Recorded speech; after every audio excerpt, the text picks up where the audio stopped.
back. We got Dolph in the house. What's going on? Happy New Year. How you doing, Happy man? New Year. Happy New Year. Happy New Year. Thank you again for having me. It's a real pleasure, as always. Looking forward to it. Perfect, perfect. Always, brother. Always. Like it's always good Always, to chop it always. down. And hopefully we get to do this often for the new year. Hopefully my schedule aligns with everyone else and then we can do this more often. I see you got your Brazilian shirt, but however, today we're gonna speak about Chelsea, and mostly today we're gonna just have a short podcast show. We're gonna talk about I want to know you as a Chelsea fan. You've been a Chelsea fan since 2002. Yeah. Um, I want to know, I wanted to know deep down, like what kind of reaction that you had about Lukaku's interview. I'm gonna start with the very first question.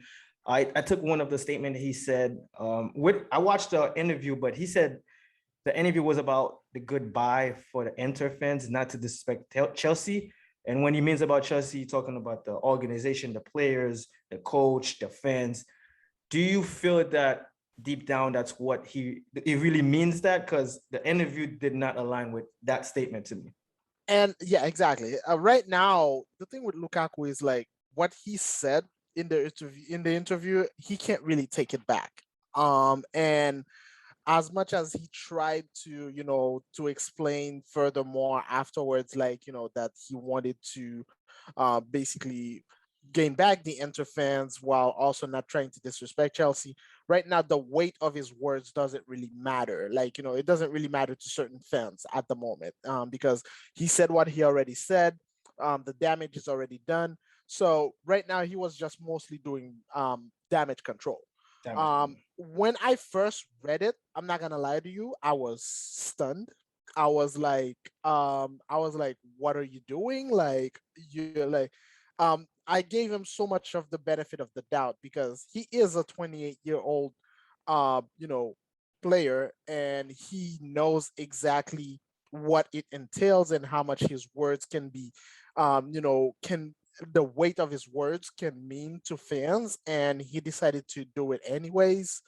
And also when I started reading about like the fact that he decided to go and do the interview by himself by bringing the Sky Italia journalist to his home in London and saying all of that.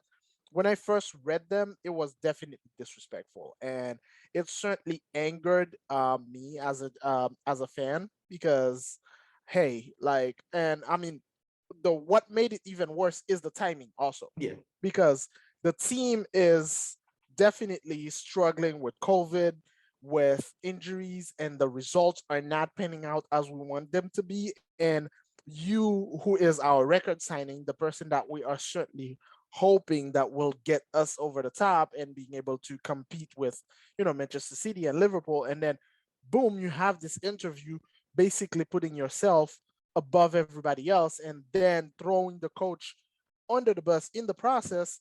And basically, it really did not help. It really did not help. So what he said compounded along with the timing of how he said of what he said, how he said, compounding with the timing, made it even worse. He did a little bit of a damage control by responding back to the fans, but right now his words doesn't really have as much weight. And the best way, and probably the only way to apologize, is to show commitment to the club on the pitch and scoring goals and doing pretty much what we all pretty much expect of From him. Lukaku. Exactly, of him as a player. Yeah, as if the coach already has so many things that he has to handle, and then this happens. So it's like you said, the timing as well. But one thing for sure, like I feel like Lukaku is one of the players. Like I've been watching him for a long time. He's one of the demanding players on the field. So in terms of commitment, I'm pretty sure like you don't have to worry about that because he's one of the guys. He always wants the ball. He always demanding. So he's gonna show up. Now it's just like you said.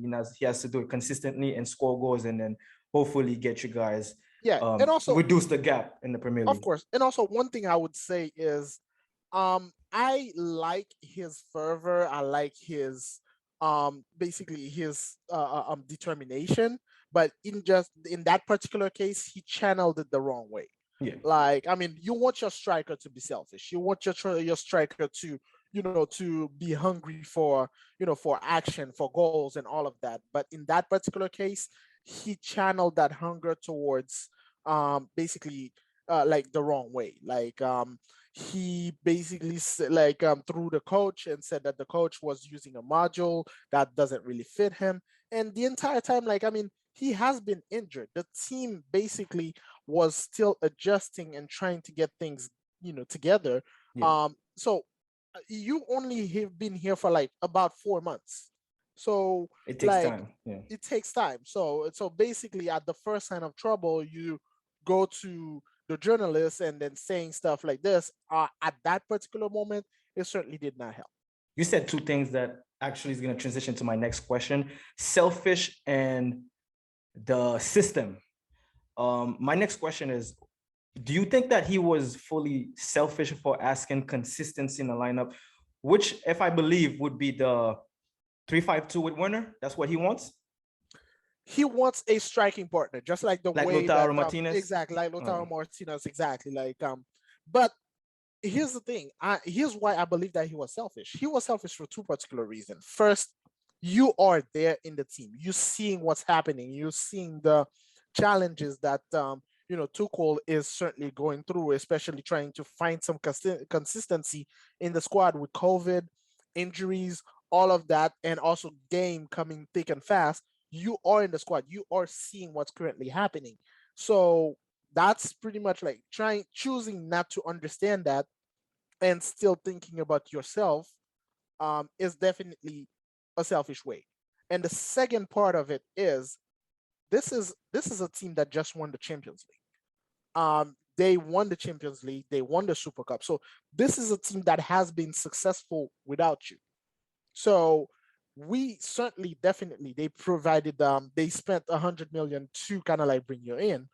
And definitely you are certainly important to the team, but you can't be expecting an entire system that was working before for to be adjusting to you and not the other way around. So that's where I believe that he was also selfish in that sense. Like I do believe that I mean whenever they acquired him, I knew that with his style and the way that he played, there would be some tweaking that would be needed because of the type of player that he is, along with the players along that are around him.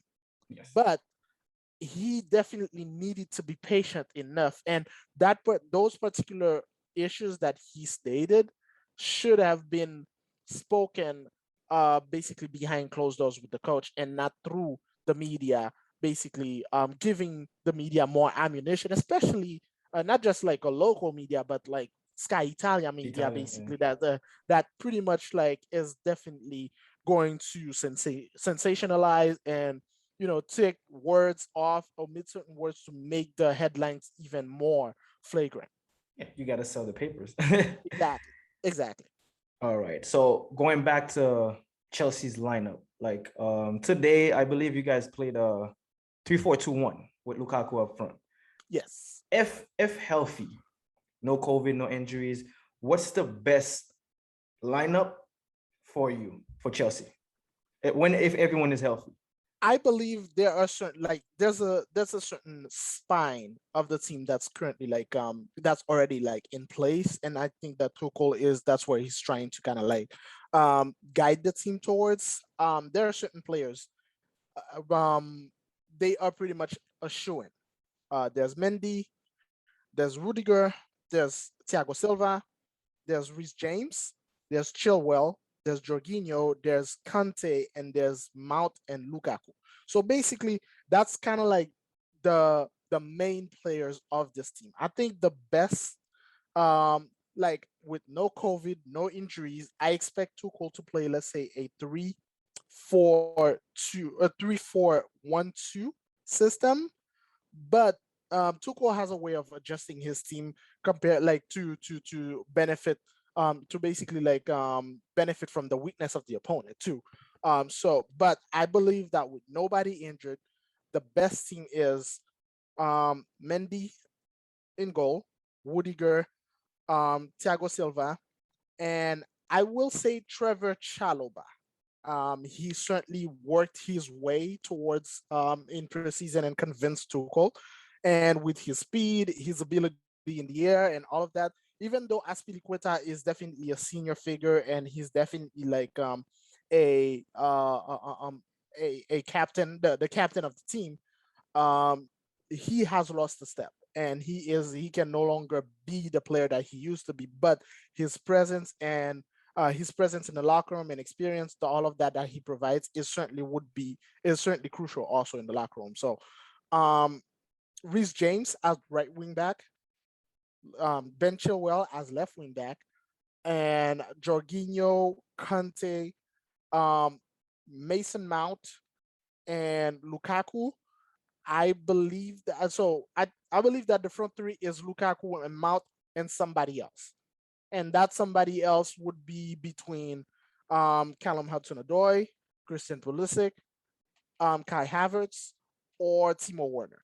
So depending on who's available, who's in form, and all of that, and depending on the opponent, that brings that can certainly decide how Tuchel goes with certain players. There's also Kovacic. That's definitely one of the. He's an important cog also in the team, and um, if God forbid, like Mason Mount were to be unavailable, or Jorginho or Kante, he can certainly fill in also. But all in all, there's very few spots that are not like if everybody's like Healthy. fully healthy. Like I would say probably the right center back role where I put Trevor Chalobah, and the left and the second striker where I put Timo Werner. These are the spot that I would say would be up for grabs as far as Like a where Christensen, maybe? Okay. Christensen certainly can come in.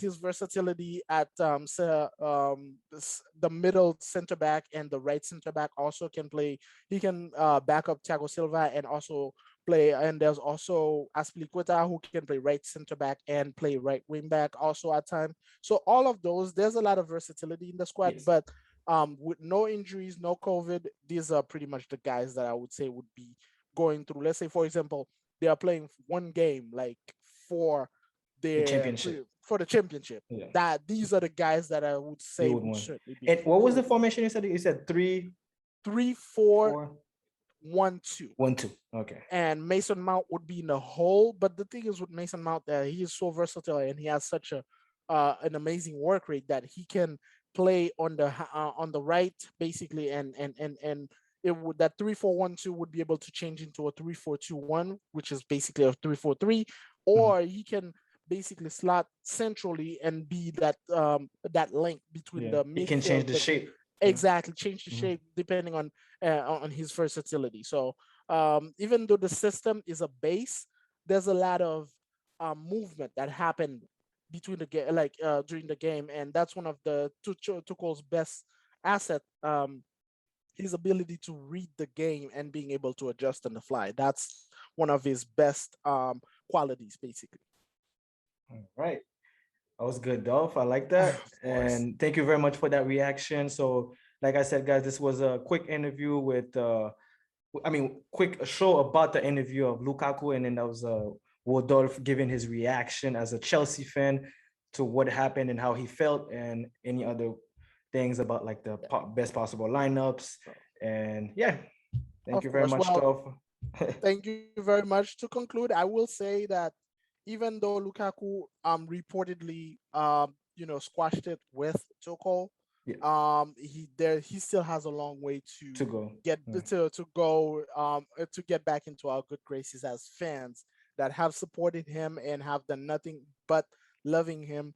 The moment that he basically came here as a young kid and certainly came back also this year. So we certainly are hoping for the best, that he will certainly have that chip on his back and another motivation to complete this season's objective, because it can certainly be a really great season if everybody is focused. No problem. Thank you very much, Dolph. Thank you, guys. Stay tuned for the next episode. Peace.